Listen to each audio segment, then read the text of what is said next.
ಚಿಕ್ಕಣ್ಣ ಎಲ್ಲಿ ದೊಡ್ಡಣ್ಣ?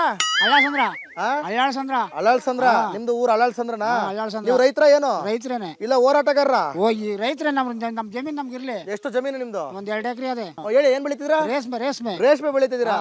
ಎಷ್ಟು ವರ್ಷಕ್ಕೆ ಇನ್ಕಮ್? ಇನ್ಕಮ್ ಎಷ್ಟು? ಈ ರೇಷ್ಮೆ ಬೆಳೆದ ಏನೋ ನಮ್ ಕೂಲಿಗಾದ್ರೂ ಮಾಡ್ಕೋತೀವಿ ನಾವು. ಅವ್ನ್ ಕೊಡ್ತಾನೆ ನಮ್ಗೆ. ಅವ್ನೇನ್ ಕೊಡ್ತಾರಂತಲ್ಲ? ಏನೋ ಕೊಡ್ತಾನೆ ಅವ್ನು. 2 ಎಕರೆಗೆ 3 ಕೋಟಿ. ಅವನು ಗಂಟೆ ಕೊಡ್ತಾನೆ. ಅವನು ಬದನೆಕಾಯಿನ ಬದನೆಕಾಯಿ ಕೊಡೋದು 3 ಕೋಟಿ. 3 ಕೋಟಿ ಕೊಡ್ತಾನೆ. ಯಾರ್ದಾನ ಅವನು. ನಮ್ ಭೂಮಿ ನಮ್ಗೆ ಇರ್ಲಿ ಬಿಡು. ಅವ್ನು ಕೊಡೋದಲ್ಲ, ಅಲ್ಲೇ ಇರ್ಲಿ, ಅವ್ನು ಮಡಿಕೊಳ್ಳಿ. ಅವನು ನಮ್ಗೇನ್ ಬೇಕು ಅವ್ನು ದುಡ್ಡು? ಅವನೇ ಮಡಿಕೊಳ್ಳೋ ದುಡ್ಡು. ಇರ್ಲಿ ಬಿಡಿ, ಬಿಲ್ಡಿಂಗ್ ಕಟ್ತಾರೆ. ಬೇಡ, ನಮ್ ಬಿಲ್ಡಿಂಗ್ ಬೇಡ, ಬದನೆಕಾಯಿನೂ ಬೇಡ, ಇದು ಜನರಿಗೆ ಕೆಲ್ಸ ಯಾವ್ದು ಬೇಡ ಕೊಡ್ತಾರೆ. ನಮ್ಗೆ ಯಾವ ಕೆಲಸನೂ ಕೊಡಲ್ಲ. ನಮ್ಮ ಇದು ಬಾತ್ರೂಮ್ ತೊಳೆಯಕ್ಕೂ ಮಡಿಕೊಳ್ಳಲ್ರ ಆಮೇಲೆ. ಭೂಮಿ ಇಲ್ಲ ಅಂದ್ರೆ ಬಾತ್ರೂಮ್ ತೊಳೆಯಕ್ಕೂ ದಿಕ್ಕಿಲ್ಲ. ದಿಕ್ಕಿಲ್ಲ. ರೈತಂಗ್ ಭೂಮಿ ಇಲ್ಲ ಅಂದ್ರೆ ಬಾತ್ರೂಮ್ ತೊಳೆಯಕ್ಕೂ ಯೋಗ್ಯತೆನೇ ಇಲ್ಲ. ಹಂಗೆ ಮಾಡೋದು. ನಮ್ಮನ್ನ ಕಂಟ ಕೊಡ್ತಾನೆ ಚಿಪ್ಪ. ಇವ್ನು ಎಲ್ಲ ಆಕ್ರಮಿಸ್ಕೊಂಡು ಅವ್ನು ದೊಡ್ಡಗಳಾಗ್ಲಿ ನಾವು ಕೊಂಡೋಯ್ತೀವಿ. ಸಮಾಧಾನ ತಗೋಣ.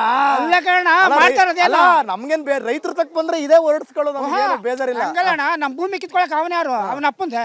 ನಮ್ಮಪ್ಪ ಸಂಪಾದನೆ ಮಾಡಿ, ನಮ್ ತಾತ ಸಂಪಾದನೆ ಮಾಡಿರೋದು. ಇವ್ನ್ ಕಿತ್ಕೊಳಕ್ ಯಾರು? ನೀವ್ ಯಾರು ರೈತರಲ್ವಂತಲ್ಲ? ಯಾರು ರೈತರಲ್ಲ ಅಂತ ಅವ್ನು ಹೇಳ್ಬೇಕಲ್ಲ ಬಂದು. ನೀವ್ ರೈತರಲ್ಲ ಅಂತ ಬಂದು ಹೇಳ್ಬೇಕು ಅವನು.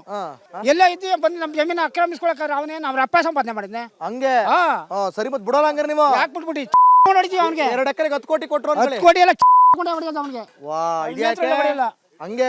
ಸರಿ ಬಿಡಿ, ಆಯ್ತು ಆಯ್ತು.